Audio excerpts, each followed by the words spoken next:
Okay, it's on. Hello and welcome everyone to our press conference today. Because we're going to have simultaneous English-Spanish interpretation, we'll have a short orientation about how to use Zoom's interpretation function now from Sayuri. Hola a todos, todes. El día de hoy contamos con la interpretación simultánea. Entonces, Sayuri va a resumir las instrucciones para interpretación. Hola a todos. Entonces, si se están uniendo por su computadora, va a ver a la parte inferior de su pantalla un icono de un mundo. Le va a hacer clic ahí y va a seleccionar Language Interpretation o interpretación, seleccionar español y asegurarse de seleccionar Done o finalizar. Si se está uniendo por su celular o iPad, va a haber 3 puntitos que dice More o más, igual Language Interpretation, español y finalizar. También tiene la opción de mantener el audio original o quitarlo, es decir, que puede escuchar el idioma original a un volumen más bajo y interpretación a la misma vez, pero si no lo desea, puede removerlo. Y eso es todo. Y que tengan un buen evento. Hello, everyone. Today we have interpretation. If you are joining from your Zoom computer, from a computer, you will see a globe icon at the bottom of your screen. Select language interpretation, English, and make sure you click done. You have the option of maintaining or silencing original audio. That means that you will hear the original audio at the lower volume than interpretation. If you're joining in from an iPad or a cell phone, you will not see a globe icon. You will see 3 dots that say more or más, more, language interpretation, English, and done and roll. Thank you. And I just need to be assigned.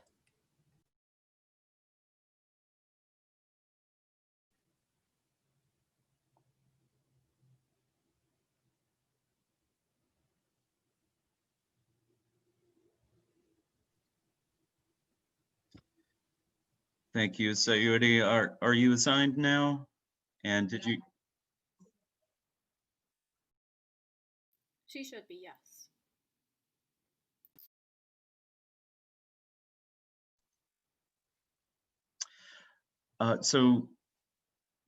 We just ask everyone as you're speaking to keep in mind that we do have simultaneous interpretation, so it's helpful to speak clearly and a little bit slower than you might otherwise speak.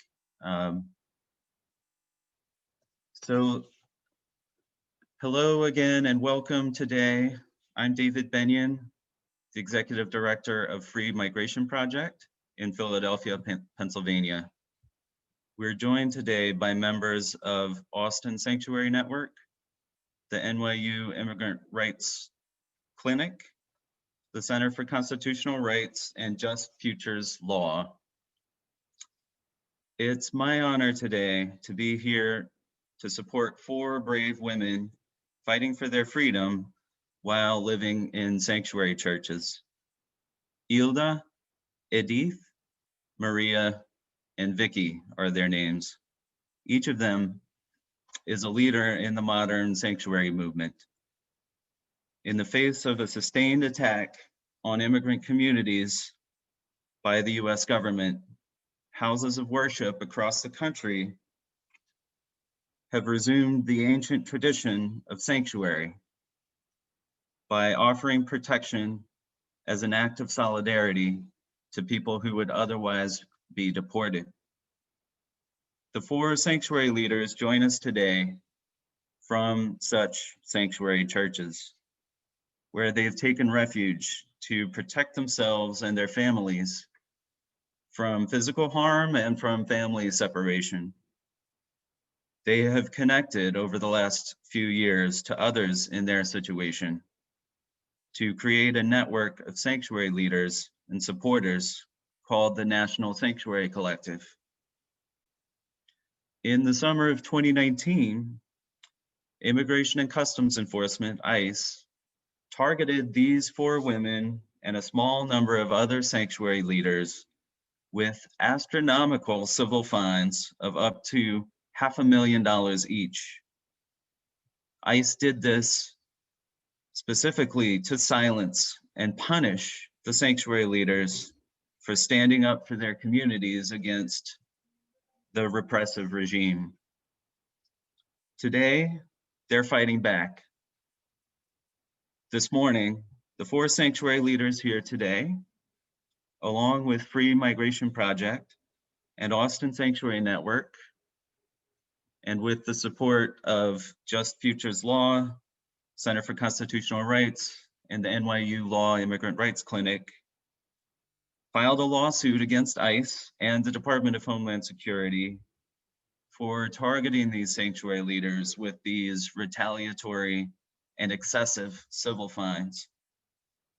Today, we'll hear from each of the sanctuary leaders, as well as counsel and a pastor at one of the sanctuary churches. So thank you for joining us today. With that, I will turn the time over to Edith Espinel, who is currently living in sanctuary at the Columbus Mennonite Church in Columbus, Ohio, to open with a brief prayer.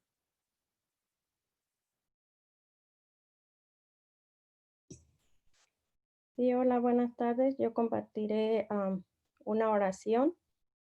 Por favor, todos cerremos nuestros ojos para pedirle a Dios que nos ayude y que esta entrevista termine bien y todos salgamos bien de esto. Que pronto podamos también salir del santuario.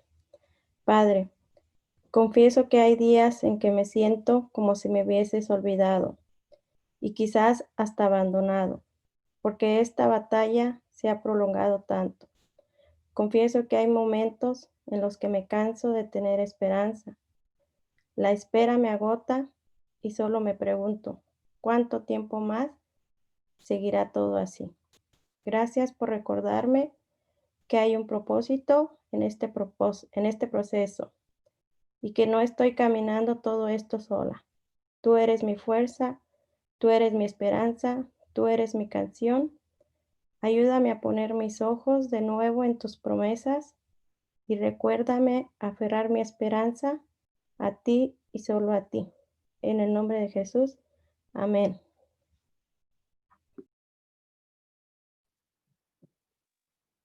Thank you, Edith.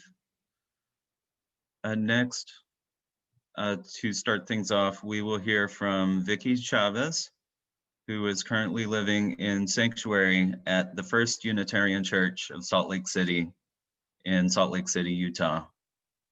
Vicky. Thank you, David. Hello, good morning.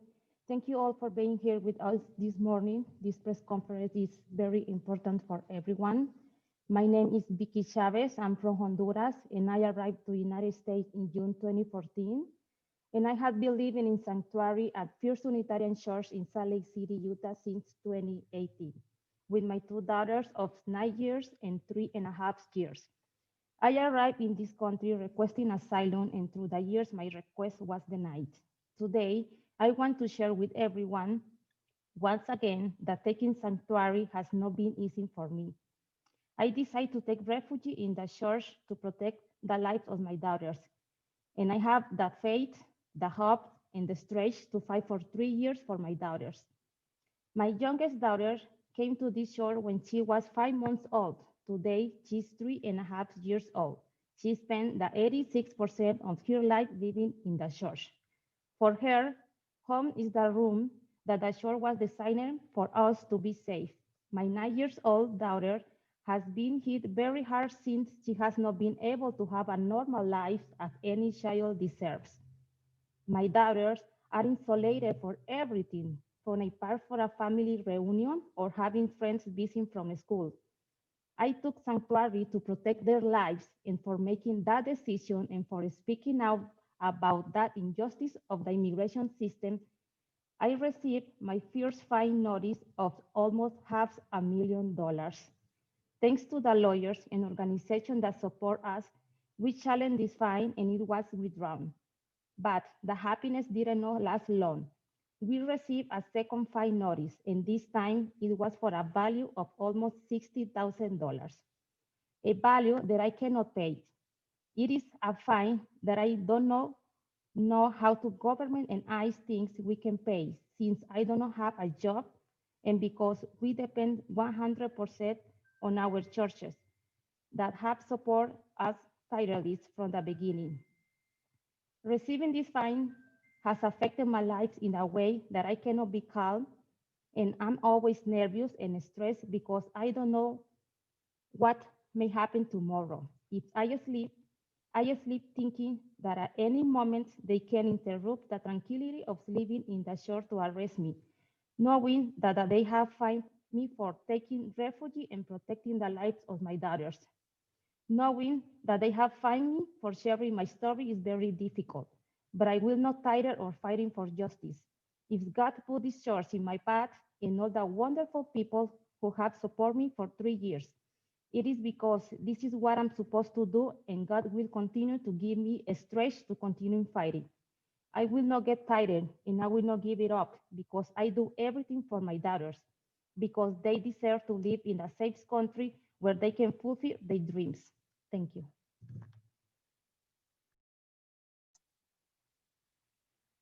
Thank you for sharing those remarks, Vicki.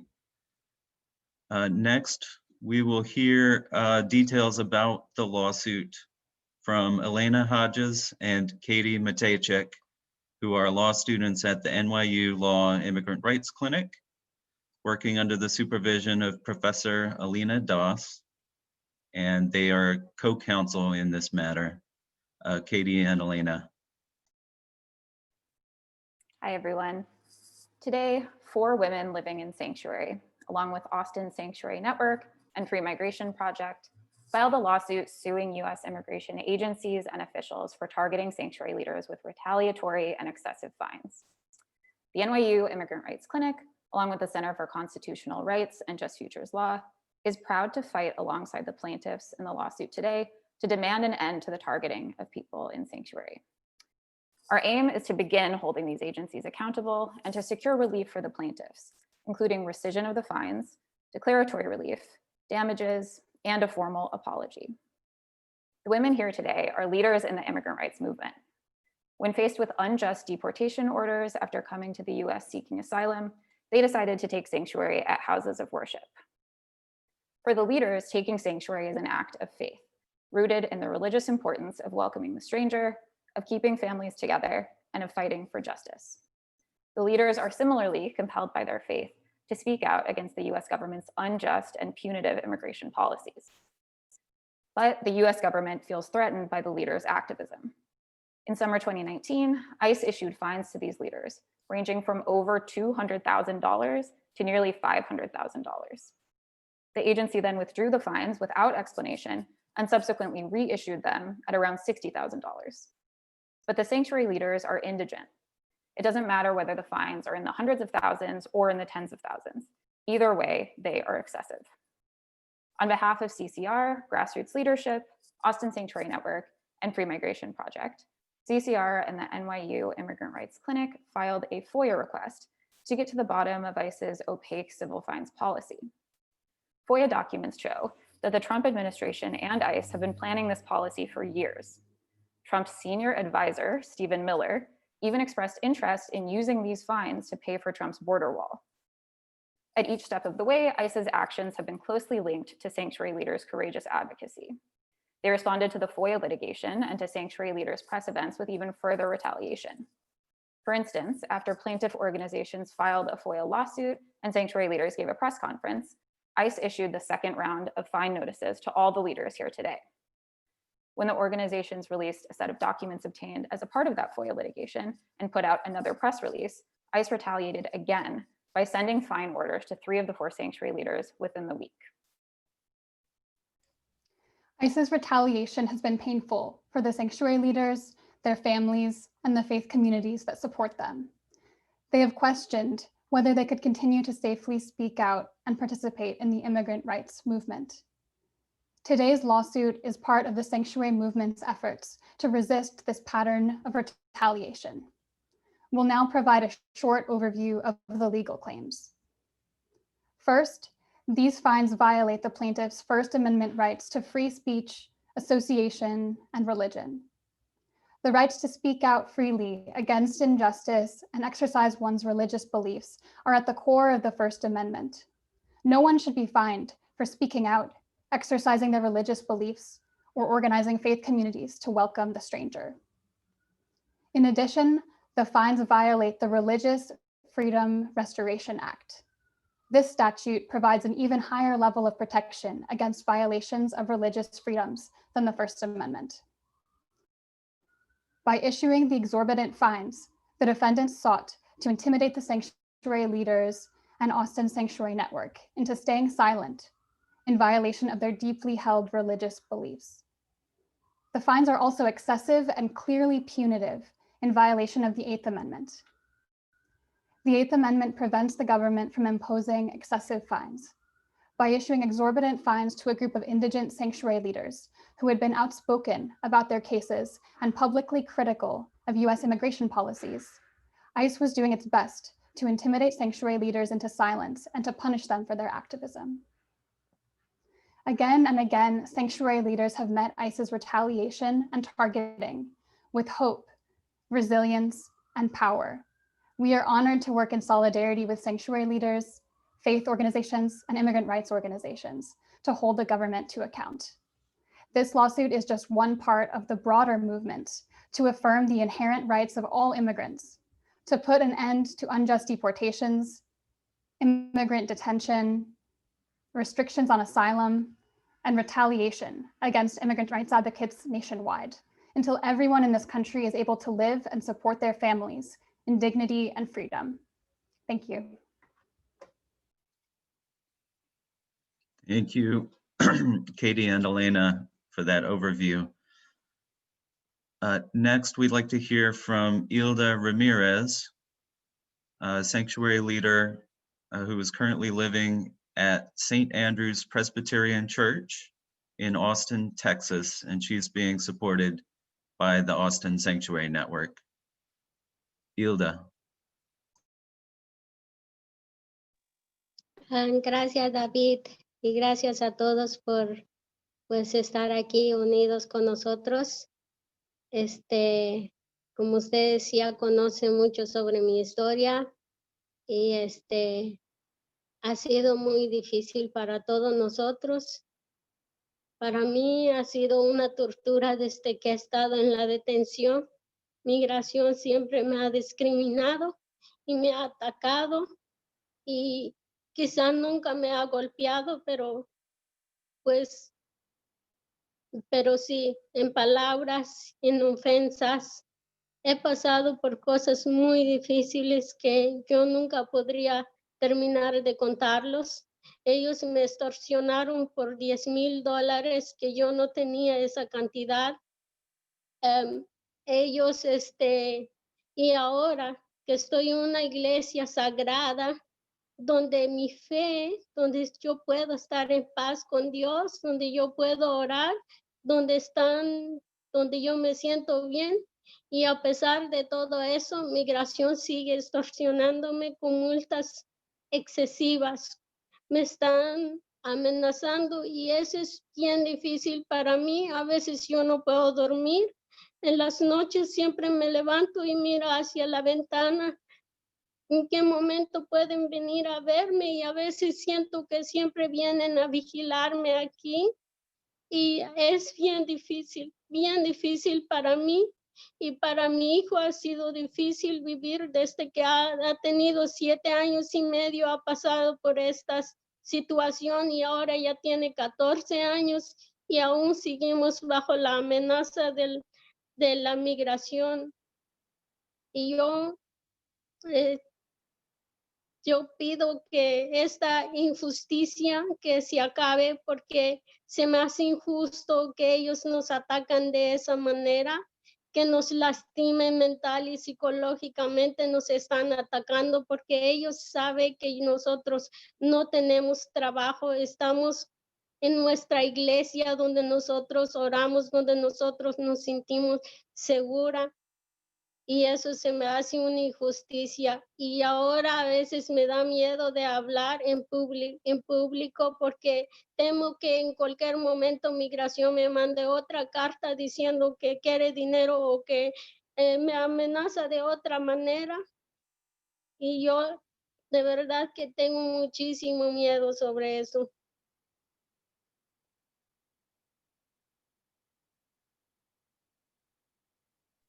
Gracias. Thank you, Ilda, for sharing. Next, we will be able to hear from Pastor Jim Rigby. Pastor Rigby is pastor at the St. Andrew's Presbyterian Church, where Ilda is staying in Austin, Texas. His congregation is a founding member of the Austin Sanctuary Network, and he's an activist with the Sanctuary movement. The Austin Sanctuary Network is a coalition of faith communities, immigrants, and other community members of civil society and organizations in and around Austin, Texas, that support immigrants who are fleeing violence or are in danger of deportation. Jim. Well, you just heard, Ilda. What would you do if a courageous Guatemalan mother who just crossed Mexico to save her infant son from the violence that they had been born into, largely as a result of U.S. interventions in that place? What would you do if they came to you at a church and asked for sanctuary? I'll never forget meeting Ivan the first time and realizing he'd spent 10% of his life in a for-profit detention camp at the formative age when he was trying to figure out his own worth as a human being, that he'd been treated in that way. I'll never forget Ilda's eyes filled with tears the first night she stayed at our church saying, "I thought Americans were going to be nice."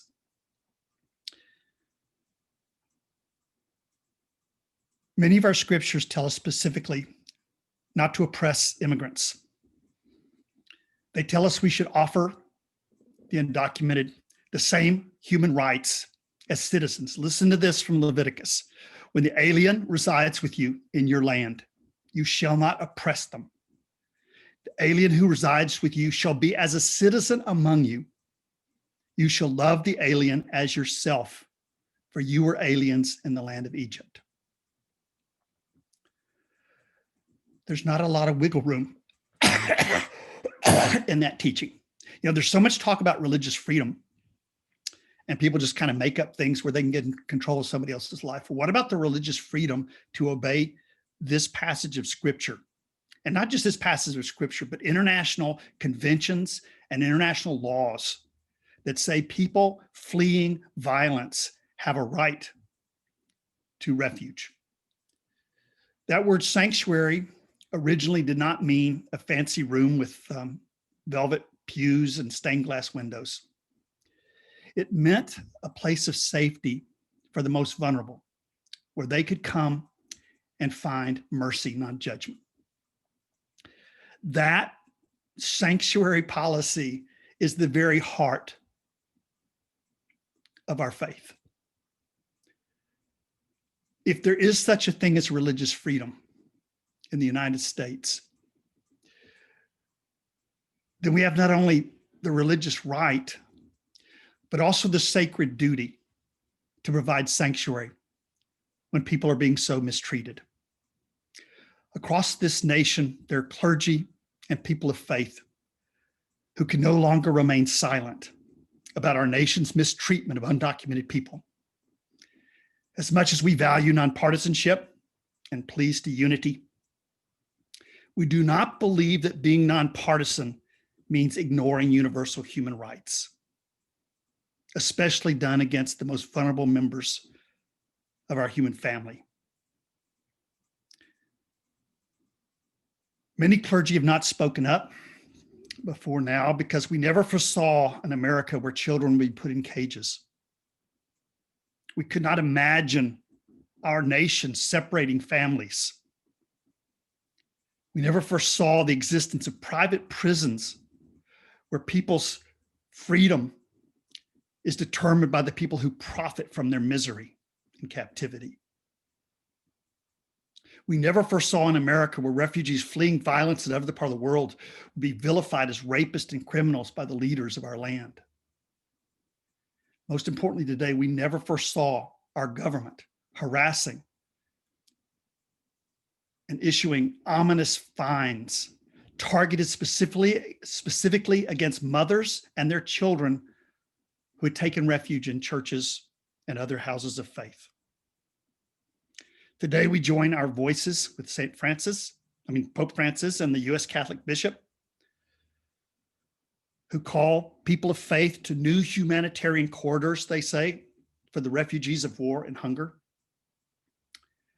We also join our voices with the rabbis who remind us what these cruel anti-immigrant policies have meant to Jewish people through the centuries. Rabbi Joel Jacobs said, within the Jewish community, many of our own families are alive today because of the relatively open immigration policies of the late 19th and 20th centuries. And too many Jews died after being trapped in Europe when the borders closed in 1924. Today, we join our voices with more than 15,000 clergy members of the Clergy Letter Project who condemn family separations. As clergy, as people of faith, and as human beings, we are mortified as our faith traditions to protect and honor immigrants are violated more each day. As Americans, we are mortified as our leaders make a mockery of our core principles while the world watches on. As much as we value nonpartisanship, we are honored to join these courageous sanctuary leaders as they stand up to oppression in the same spirit as Moses stood up to the Pharaoh, and as we sing in gospel hymns, told the Pharaoh to let my people go. We at Austin Sanctuary Network and the other groups gathered today are clergy and people of faith who believe that providing sanctuary for people fleeing violence is not only our religious right, it is also our sacred duty. Thank you.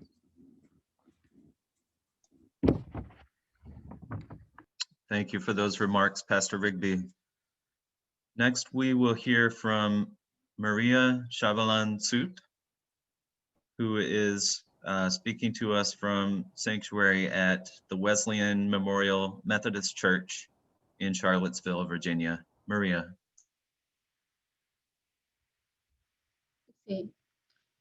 Pues mi nombre es María Chavalan-Soot, soy una mujer indígena, maya cachiquel.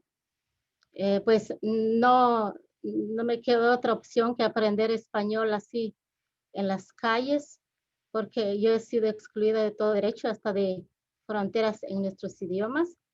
Y si utilizo mi idioma el día de hoy, pues nadie lo va a entender, solo entenderá mi gente. Hablo cachiquel.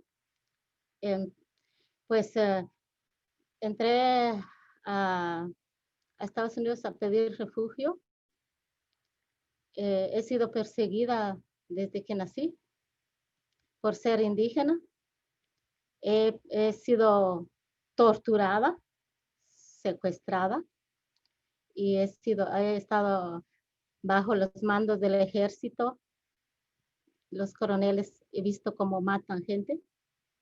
Así que de eso no me preocupo. Ellos saben lo que han hecho y hay evidencias. Los huesos de mi familia todavía siguen enterrados, secuestrados, desaparecidos. Solo Dios sabe dónde los fueron a dejar. Y por eso es que me siento con el poder de Dios para decir todas las injusticias.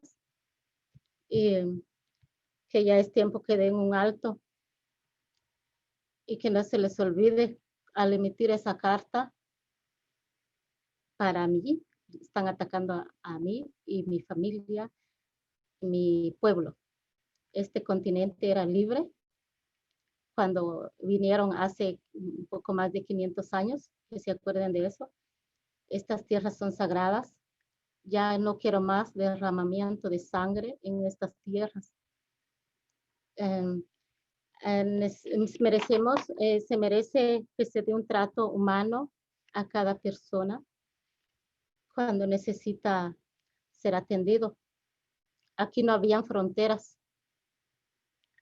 Aquí no habían fronteras. Entonces, y tampoco habían cárceles así como están ahora. Llevo 2 años aquí encerrada. Yo creo que ya es justo que me den mi libertad por los 2 años de estar encerrada. Y por favor, yo solo pido la abolición de las injusticias y les pido sus oraciones también para vencer ese mal. Y que ya, por favor, tampoco más racismo contra nosotros. Eduquen a su población. Edúquenlos y díganles que por favor utilicen palabras no racistas contra nosotros. Ese es lo que les pido en nombre de Dios. Y el ICE pues cometió un error al haber emitido una multa contra una mujer indígena. Yo solo, pues sí he pasado por todo y he sido salvado por Dios. Y por lo que a quien le tengo que bajar yo la frente es a Dios, porque Él es superior a mí. Y agradezco a esta comunidad, a esta iglesia, a los clérigos, a los pastores que nos han abierto la puerta, sus corazones. Si la población puede hacer eso por nosotros, también las leyes deben atendernos de esa manera. Muchas gracias.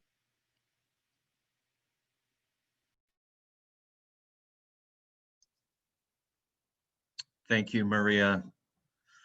For our final speaker, before we open the space for questions from attendees, we will hear next from Edith Espinal, who is speaking again to us from the Columbus Mennonite Church in Columbus, Ohio.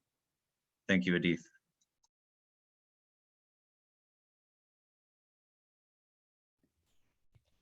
Hola, buenas tardes. Mi nombre es Edith Espinal. Estoy viviendo en Santuario, en la iglesia menonita en Columbus, Ohio.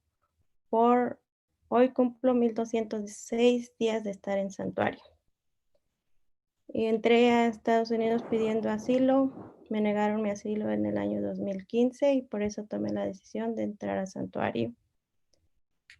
Y como madre y como alguien que está profundamente inspirada por su fe y amor a su familia, me han angustiado los constantes ataques del gobierno de Trump contra quienes vivimos en Santuario, que no queremos nada más que mantener nuestras familias seguras.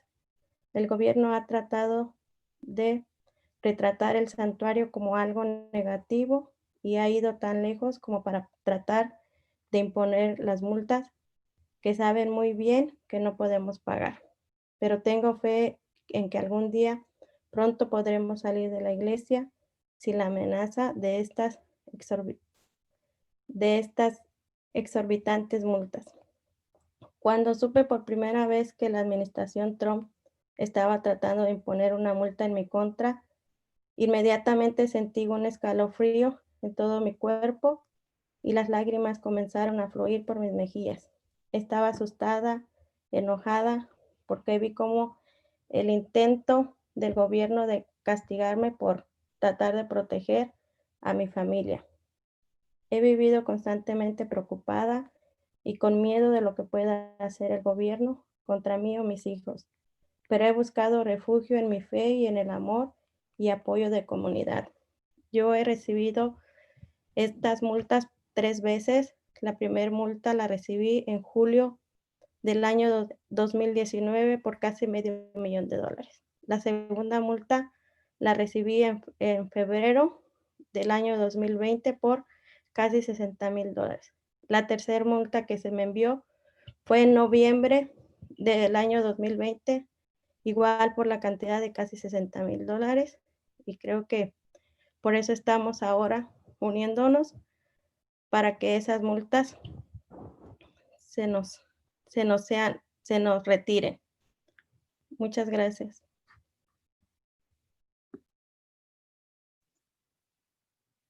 Thank you, Edith, and thank you to all of the sanctuary leaders for your courageous and inspiring comments and for being here with us today. We will open the space up for questions now. For those who aren't familiar with the Zoom Q&A function, there's an icon that should appear at the bottom of your screen or in the ... more icon. You should be able to access it. To click there, type in your question.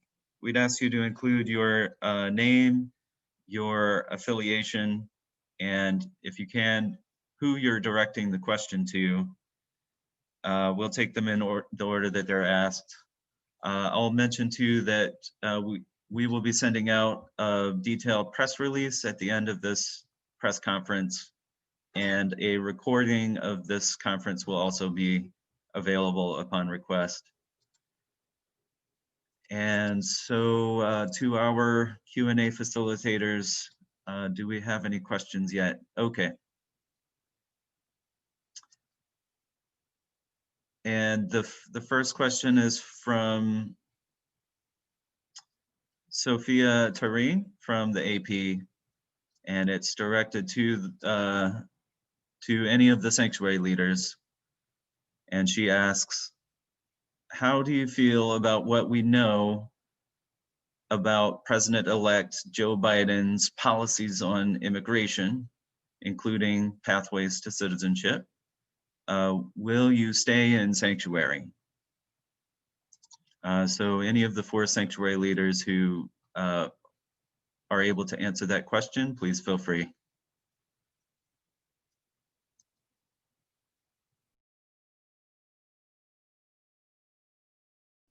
¿Puedo responder, David? Pues creo que tenemos esperanza de que este nuevo presidente electo Joe Biden nos dé la libertad a todos los que estamos en santuario y también legalice a los 11 millones de indocumentados que están en este país. Pero pienso que si él nos libera a todas las personas que vivimos en santuario, nos daremos cuenta en realidad qué tanto va a apoyar a la comunidad inmigrante, porque nosotros somos un ejemplo de los 11 millones de inmigrantes que están viviendo en este país. Si se le estamos pidiendo a él que en sus primeros 100 días, en su primer día que él tome la presidencia, nos aprueben unos stay of removal para todos los que estamos en santuario y podamos tener nuestra libertad y podamos seguir luchando desde nuestros hogares, nuestros casos. También se le pide que nos paren las deportaciones para que también podamos seguir desde nuestros hogares sin miedo a ser deportados. Creo que, como les comento, somos el ejemplo de millones de inmigrantes y veremos si él en su primer día nos libera a los de santuario. Estamos listos para presentar aplicaciones con inmigración y sabremos si él nos va a apoyar con la migración a los 11 millones de personas. Gracias.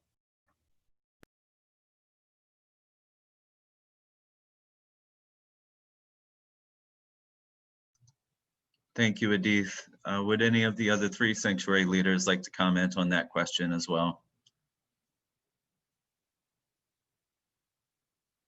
And if not, we can move to the next question. Hilda.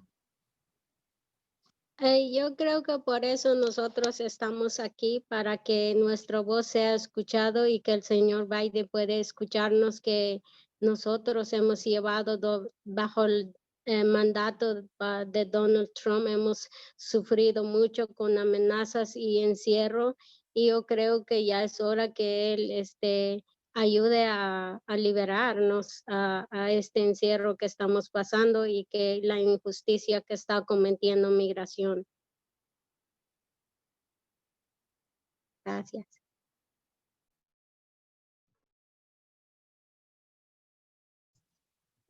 ¿Puedo agregar algo, David? Creo que voy a responder a la pregunta si nosotros vamos a seguir en santuario. Creo que Vamos a dejar santuario el día que tengamos un papel que diga de que estamos protegidos bajo la administración de Biden. Ese será el día en que nosotros podemos ser libres sin miedo a que ICE o migración nos pueda detener y ser deportados. Creo que permaneceremos aquí hasta no poder tener un papel que diga con nuestros nombres que estamos protegidos bajo la administración de Biden. Gracias.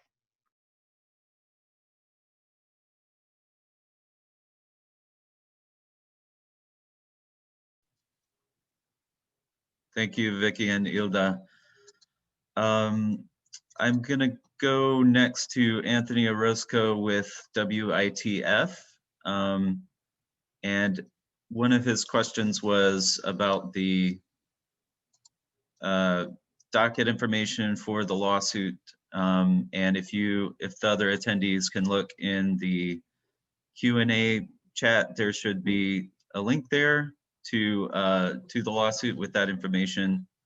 And then the question about whether the FOIA request information is also there. That's on the same page from CCR, Center for Constitutional Rights, but at a separate page on that website. And then Anthony's last question was if anyone knows how many people currently live in sanctuary in houses of worship in the US or Pennsylvania. Being in Pennsylvania, I can speak for this state. To my knowledge, there are 5 members of a family living in sanctuary in Philadelphia, Pennsylvania. I'm not aware of any others around the state. I should note that sometimes people may take sanctuary and not be public about it. So there may be others in sanctuary that we're not aware of. As far as around the country, it's hard to put a clear number. I've heard over the last few years numbers between 40 and 60 people in sanctuary. Speaking for the National Sanctuary Collective, currently there are about 15 active sanctuary campaigns in states around the country. Some of those campaigns are for families, so more than one individual in a given church. And I believe, do any of the other speakers want to address those points before we move forward?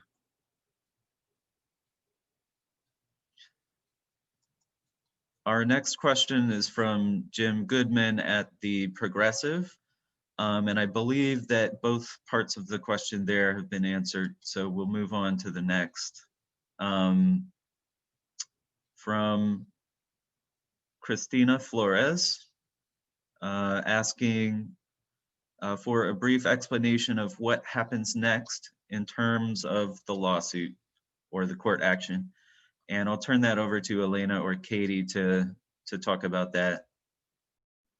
Sure. So what's going to happen next is that the government is going to have 60 days to respond, and they can respond either with an answer, with a request for more time to answer, or with a motion to dismiss.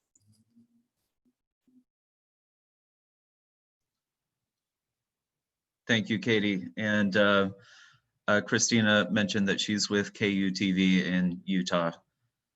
And next, we have a question from Jose Donis at Aldea in Louisville, Kentucky. And this question is for the sanctuary leaders. And he asks, after years of all the struggle for a better immigration system, do you have any ideas or suggestions to solve the immigration problem from a regional or global perspective that is actually doable? That's a tough but a very good question. Can any of the sanctuary leaders speak to that? Maria. Sí, yo puedo responder eso. Que vayan a 500 años atrás, no habían fronteras, había intercambio de comercio desde el sur hasta aquí arriba. Y ese sistema funcionó porque pensó en, por eso es que se respeta la tierra, porque se dice el que nos da de comer en la tierra. Ahí no había fronteras, siempre se pensó en el ser humano y entonces no habían Y si habían, era para colaborar. La policía siempre me ha dado miedo a mí, toda mi vida, porque policía, ejército, ahora ICE, y no sé a quién más voy a conocer. Da miedo, utiliza el miedo. Entonces sí es posible que regresen 500 años atrás en la historia, la poca historia que no eliminaron porque quemaron libros, códices y mis antepasados para esconder esa historia, pero esta no había fronteras. Por eso es que dio tiempo para tener un calendario perfecto, porque la gente no se habló de migración como ahorita están viniendo los hondureños pidiendo para poder vivir, por lo menos tener comida. Entonces sí es posible. Regresen atrás y aprenden del pasado, aprendemos del pasado y aplicarlo. ¿Por qué se logró construir esos pirámides mayas? Porque había tiempo había comida para ver las estrellas y leer el universo completo. Sí es posible. Muchas gracias. ¿Puedo agregar algo, David? Pues yo pienso que esta nueva administración del presidente Biden tiene que trabajar mucho para que cambien las leyes de migración, porque hemos tenido unas leyes muy injustas durante muchos años y hemos visto que están proponiendo una reforma migratoria y creo que esa reforma debe de ser justa para todos, donde podamos arreglar nuestra situación migratoria, y al menos yo por más de 20 años he tratado de arreglar mi situación migratoria y por las leyes injustas de este país no he podido. Incluso para nosotros los mexicanos ha sido más difícil poder arreglar nuestro estatus migratorio, y tenemos la fe de que él va a cambiar estas leyes y que nos va a dar nuestra libertad para poder regresar a casa con nuestras familias. Esperamos también que nosotros los de Santuario seamos incluidos en este plan de reforma migratoria que él tiene y que también podamos arreglar nuestra situación migratoria.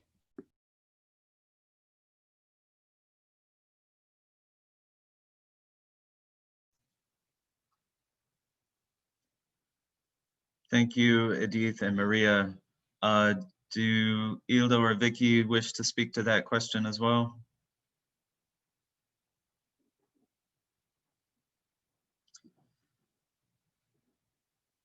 And Pastor Rigby. I think it's really important to realize that the immigration problem doesn't begin when displaced people arrive at our borders. It begins when we destabilize other cultures and exploit them and displace people. There are tens of millions of people all over the world who've been displaced by greed, by a kind of viciousness. And to blame it on the people who are fleeing the violence is the wrong question to ask. But the question needs to be, why are we doing this to other people? Why can't we recognize our human family?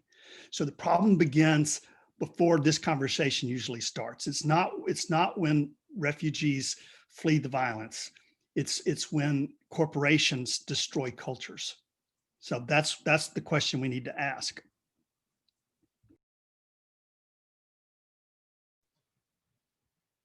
Thank you, Pastor.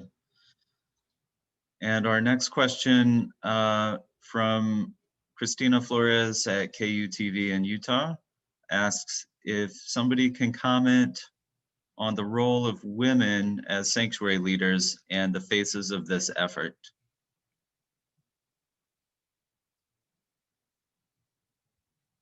I'll direct that first to the sanctuary leaders themselves. Would any of you like to speak to that?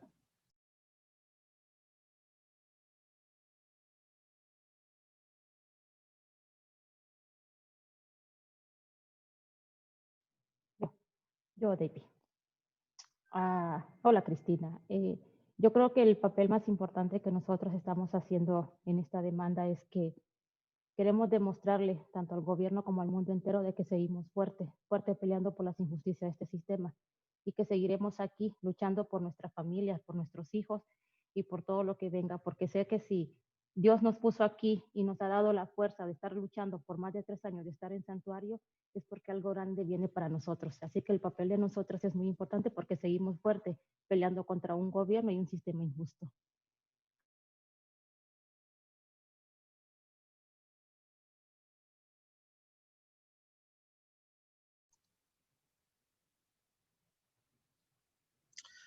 If any of the other 3 sanctuary leaders wish to speak to that question, please do. But otherwise, I'd be interested to hear from Katie or Elena if you have any thoughts. Again, the question, can anyone comment on the role of women as sanctuary leaders and the faces of this effort?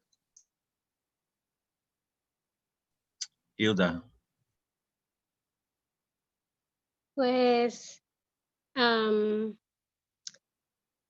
ha sido un reto para mí porque es difícil más cuando eres indígena y a veces es difícil comprender las cosas. Y he aprendido bastante desde que yo vine aquí en la iglesia. He podido alzar mi voz para luchar contra la injusticia que se está cometiendo. Y yo estoy aprendiendo cada vez más de todas las cosas que está sucediendo y uno se da cuenta y a veces, por ejemplo, en mi país yo no podía decir, hablar o decir algo, era un ataque. Entonces, yo le doy gracias a Dios que me ha traído en esta iglesia para poder luchar y alzar mi voz contra la injusticia y contra todos los inmigrantes que están detenidas y los niños que están sufriendo, porque yo lo he vivido.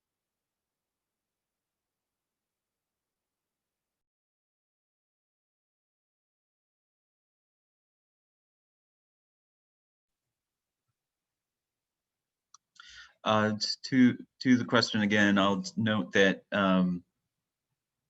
the reason that the sanctuary leaders on today's call are all women is that I believe all but one of the original 9 fines levied against sanctuary leaders were issued to women, not men. Katie or Elena, do you have any perspective on that, sort of from the context of the lawsuit and the complaint?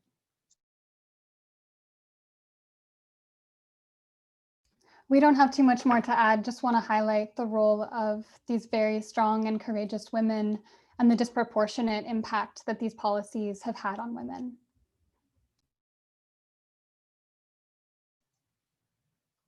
Thank you, Elena. We have time for one more question, and this comes from Javier Arce in La Voz, Arizona. Are there documented cases of ICE authorities breaking into churches to detain refugee immigrants in sanctuary? How safe is it to take refuge in a sanctuary? And I can speak to that briefly, and then others can weigh in, but ICE itself has maintained, including through the Trump administration, a policy called the sensitive locations policy, where it commits itself voluntarily to refrain from enforcement actions, meaning raids, arrests, and detentions that would take place in hospitals, schools, and churches. And so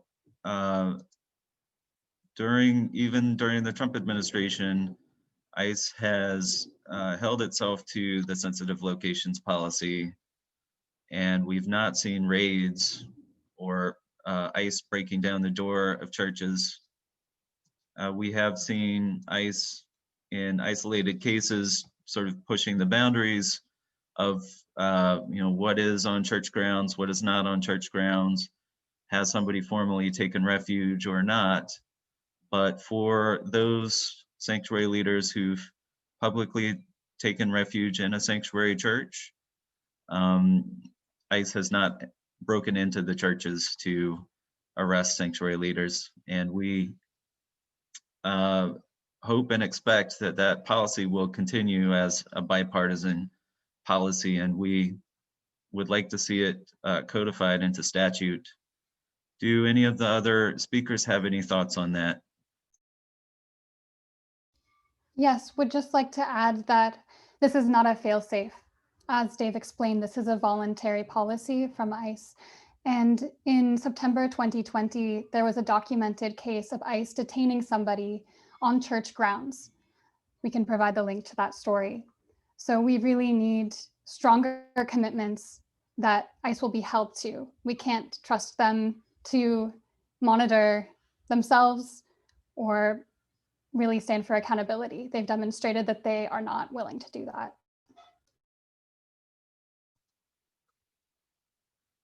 And I'll note that we can see that ICE, and this is true not just in sanctuary cases, but sometimes rather than a raid or an arrest, they'll engage in what you might call soft enforcement or attrition through enforcement. And that is very much the case of the civil fines.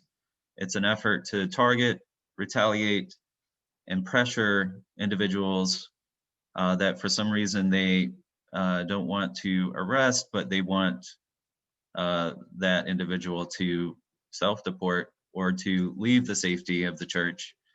And we believe that the civil fines were intended in part for that purpose. So we have nearly reached the end of our time today. I do, before we close, just want to open the space very briefly for any final comments from any of the speakers, if you'd like to make them before we close.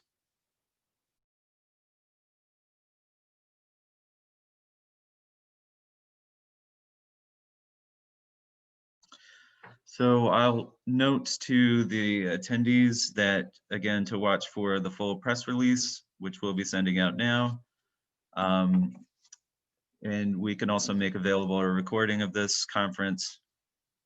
I just want to, and if any attendees have any questions that we didn't get to, please feel free to reach out to the press contacts on the press release and the media advisory.